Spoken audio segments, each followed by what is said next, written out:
thinking about that, we talked about governments a bit before, and I believe you are working with the UK government.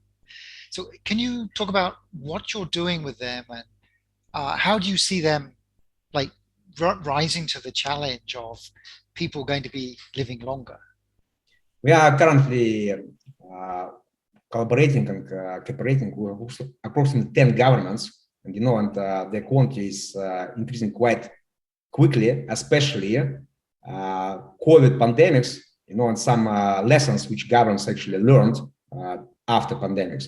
This is one of, let's say, factors which actually accelerated interest of the governments, or at least healthcare systems of some particular countries, to refocus their attention towards preventive medicine, to kind of how to help their citizens to be healthier and, to have better, let's say, performance of their immune system and to be better prepared for future, possible disasters or pandemics or any other issues. And at the same time, it's apparently that, for many reasonable government officials that spending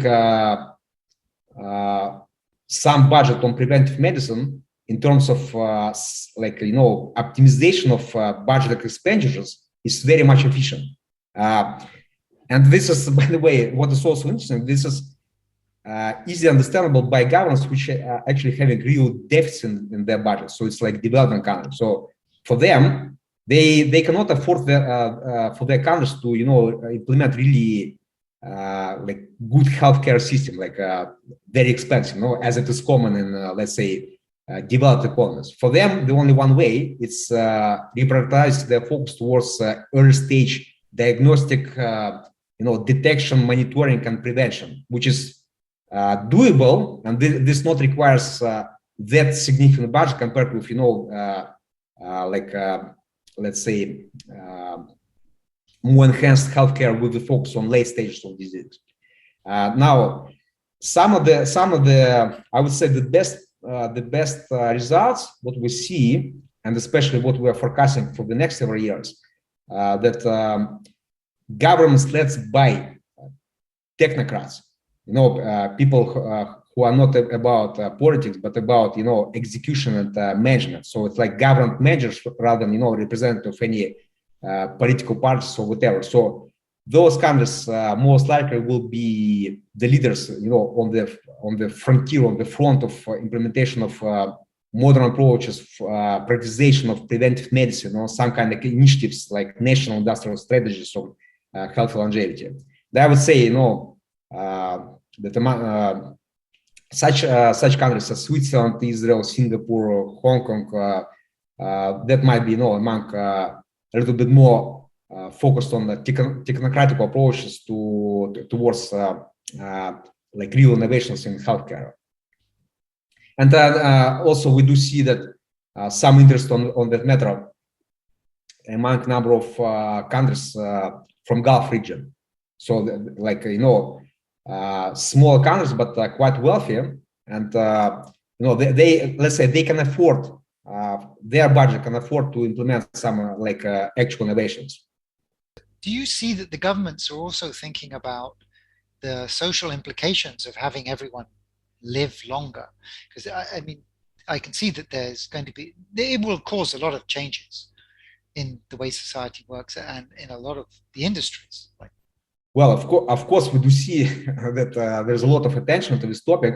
However, the perception is very much different in different countries, in different regions, even in different cultures. It very much depends, on, for example, the proportion of aging population in specific countries. It's very much depends on, how much economy is developed. And some of the countries, they have immediate extreme issues already now. So for them, talking about problem of aging population, it's not on their priority list.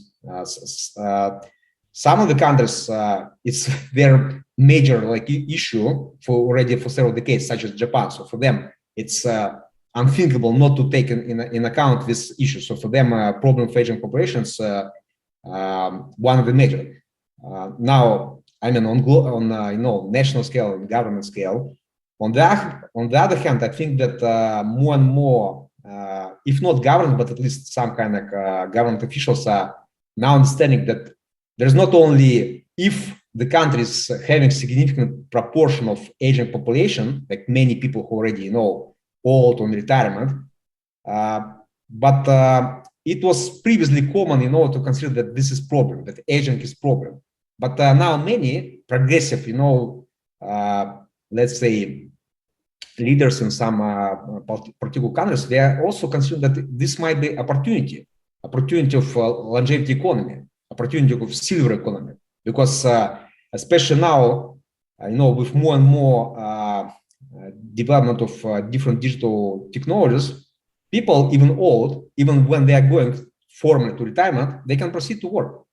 Just sitting in front of a computer and doing quite a lot of things, which do not requires like very much physical activity, like going to office, to be socially active in a sense, like socializing in like direct mode, but they can do it, virtually from computers, and this trend will increase significantly during the next years. And the point is that elderly people, they actually tend to be more experienced, have more knowledge, more expertise, more practical expertise, and with all this tends towards digitalization, even virtualization.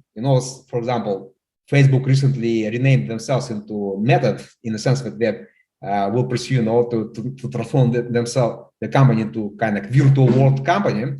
So my point is that this will give more and more opportunity for elderly people to be actually get involved into, actual, proactive working force, like making the business, to be entrepreneurs, to proceed to conduct their activities how they were doing before. Many of them will actually re-educate in order to acquire new profession, new kind of skills, and with like more digitalized world, this will become actual new source of very strong working power, and also maybe source of additional taxes. So that's why aging, it's not only the problem of aging population, but also opportunity for silver economy. And also, even with middle-aged people who are not yet on retirement, but let's say planning, we do see many regions which are now people there, they are considering that they shall plan their life expectancy not up to 80 or 90 years, but up to at least 100 years, or maybe even 120. And this change, mindset, that those people are more interested, to spend more money on, healthcare insurance, on more healthy lifestyle, to actually purchase, instead of some, I don't know, some non-essential stuff, something like what is really essential for health, for, let's say, to increase quality of life in terms of, to extend healthy, active, productive period of life. Interesting. So so Elon Musk talks occasionally about population collapse, right? He thinks that, advanced countries may see a population collapse, but also when people are getting older, there is the concern, if people live longer, that there will actually be population explosion. So just what is your kind of view on how that would play out? Yeah, I think that with modern technologies, in the sense that progress in actual practical application of longevity technologies, which will be capable to really extend life of humans significantly, and with that also, help humanity to extend its size, for example, from current 8-9 billions up to, let's say, 15 or 20 billions. This will happen maybe in the next 20, 30, 50 years. During that time, even during next 10 years, the progress in many other domains, such as nanotechnologies, new materials, many other kind of advanced technologies, there will be so tremendous progress. We are now in the stage of fourth industrial revolution. In 10 years from now, we'll be in the stage of fifth industrial revolution. One of my next book is actually will be also on fifth industrial revolution, because singularity, which is forecast to be happen in 2045, we're considering that will be, by our classification, will be sixth industrial revolution. If now it's fourth industrial revolution, in between there will be fifth industrial revolution, and that fifth industrial revolution will provide so advanced technologies which will be capable to solve any issues related with overpopulation or with starvation of any other theoretical myths which are theoretically somehow like some of people are using as a as opposed towards the idea of extension of life and healthy period of life, and with that like that there will be more and more people living actually on the planet. So in other words, I'm very much, I do not have any doubts that the progress in other domains of technologies will in deep tech will be so much significant that it will with 100% guaranteed will solve any issues which will potentially can occur with increase of quantity of people living. Okay, so in summary, there'll be more people, but there'll be the technology to be able to. Yeah, the progress in technology will be ahead of growth of population.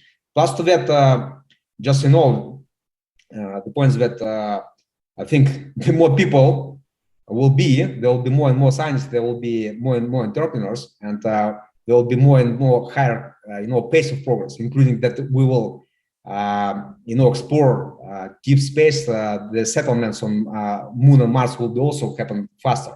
This is quite important, especially like from position of Elon Musk to ensure that humanity will survive any existential risk on Earth. So indeed, for that matter, settlements on Moon and Mars are quite important. But again, here in place are coming, advanced technologies for protection of human bodies from any hazardous environments, and that, for that matter, to establish colony on Mars, they will be required very advanced technologies, for kind of enhancement of human immunity and human health and, human productivity in extremely negative environments. Now, if those technologies will be delivered to those astronauts, so to those, settlers who will be actually, living on Mars, once those technologies will be applied for people living on Earth, apparently they will deliver very, very like strong and tangible results in terms of human longevity on Earth. That's why we are so much interested on the overlaps and intersections between longevity medicine and space medicine.